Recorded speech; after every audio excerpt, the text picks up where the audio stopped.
Assalamu alaikum students, how are you all? I hope you all are fine.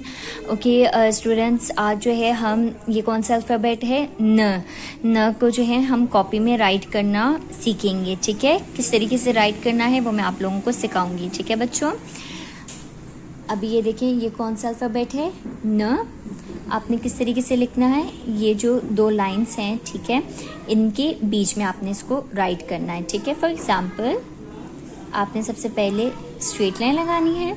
ठीक है, इन दो line के बीच एक स्ट्रेट लाइन लगाई, उसके बाद आपने इस पॉइंट से आपने कर्व किया है एंड गो डाउन।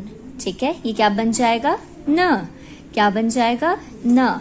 दोबारा से देखें, सबसे पहले इस लाइन से आपने एक स्ट्रेट लाइन लगाई ठीक है, एंड देन इसी पॉइंट से आपने कर्व बनाया एंड देन गो डाउन। ये क्या बन जाएगा न, क्या बन जाएगा न।